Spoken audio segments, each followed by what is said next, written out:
Hello, Team Vermont Department of Corrections. I want to take this opportunity to speak to the events that are occurring around the country as a result of the death of George Floyd in Minneapolis, Minnesota. As we watch these events unfold, in combination with the still ongoing COVID-19 pandemic, one has to wonder, when's it all going to end? For me personally, it seems as though many of our systems are under attack, scrutiny, and may never be the same again. In 45 years of working in the criminal justice field, I am lost for words as a reaction to what I saw happen when George Floyd died on the streets of Minneapolis, Minnesota, at the hands of a police officer. My fear is that the violence we are witnessing is going to drown out the lessons that are at the core of the death of George Floyd. What we saw was absolutely wrong. In fact, it was outrageous. The troubling scene showed a picture of an individual who possesses power within the system, show a total lack of respect for the dignity and humanity of a human being. You ask, why, as the Commissioner of Corrections, speak to an incident that involved a police officer? The fact is that we find ourselves in a position of power. And the power we possess is a power differential over the individuals that we supervise. Just as the police have a power differential over the individuals in communities that they police. I do not want for us to lose the opportunity for lessons learned and have it drowned out by the rioting, violence, looting, and burning. The lessons of that incident in Minneapolis are becoming more clear. A police officer with power misapplied that power while those he worked with stood silently. Silence in a situation like that is being complicit. That should be lesson number one. Why do this message? Because I believe leadership matters, and for a leader in the criminal justice system to stand by and remain silent is also complicit. We need to look at my role, your role, and everybody's role in the criminal justice system and understand that in many cases we're dealing with very broken and disenfranchised individuals. We bring with us all lived experiences. We bring those lived experiences to our job in our daily interaction in life. Those we supervise bring lived experiences to interactions with us and others. And in those lived experiences is bias. I have biases, you have biases, we all have biases. One of the lessons here is to understand that those biases combined with the ability to have power and control over individuals can be a dangerous mix. There is no room in a culture, in a criminal justice organization such as the Vermont Department of Corrections to allow biases to seep into the way we deal with and supervise populations under our supervision. That culture can become corrosive.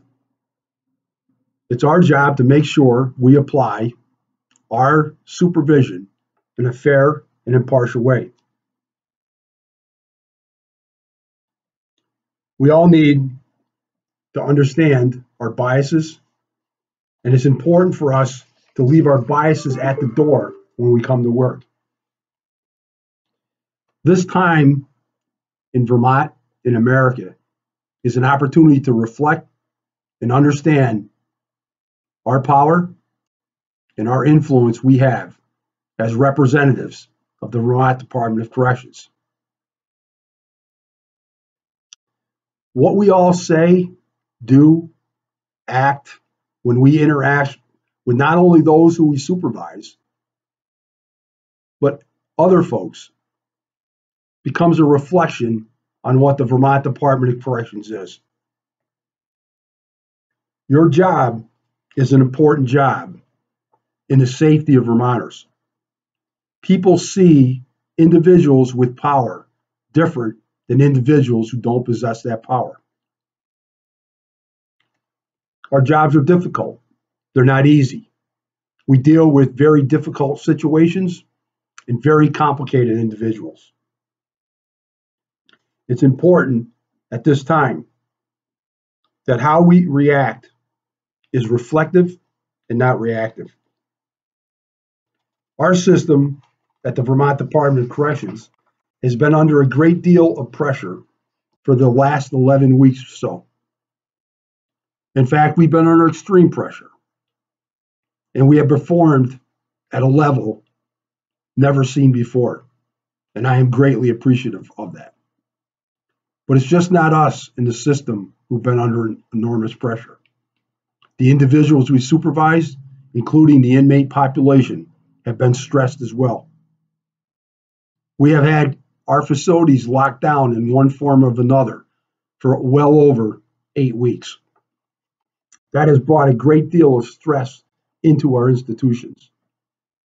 And that stress often will result in inmates reacting.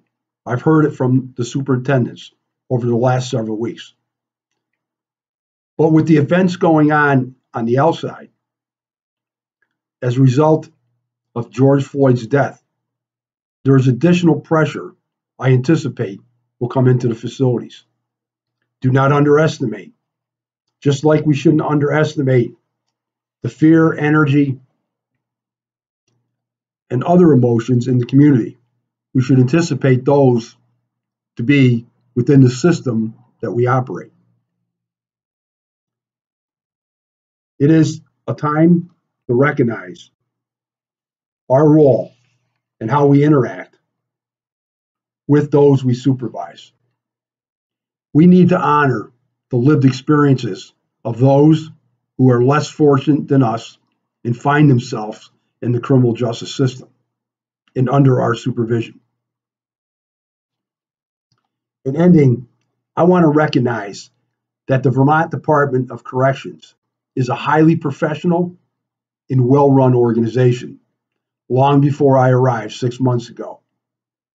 In my 6 months here, I've seen countless incidents, from correctional officers saving individuals' lives to probation and parole officers doing incredible work in assisting and aiding those who are trying to get back on their feet, to the dignity and humanity shown to those we supervise during the COVID-19 pandemic.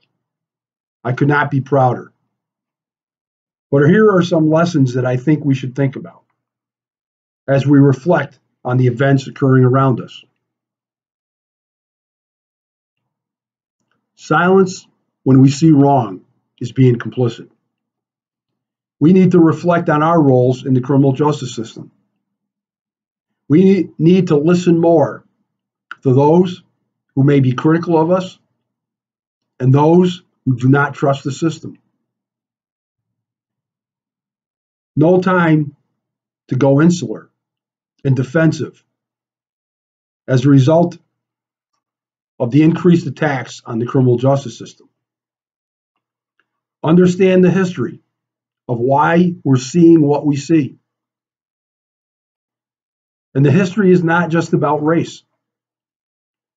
It's about the most vulnerable in our communities, in our societies. And we supervise a lot of those individuals who are vulnerable. We need to think about that vulnerability and the way we interact and guide those individuals under our supervision. The purpose of this message is to urge you to reflect on your role and your power and ask yourself every day, in my role, do I do my job in a fair and impartial manner? Thank you for what you do. Thank you for working through the pandemic. Thank you for listening to this message and reflecting on the message.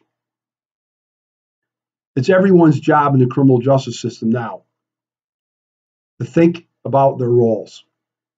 Because as a result of George Floyd's death in Minneapolis, Minnesota, everyone's job in the criminal justice system got a little bit more difficult.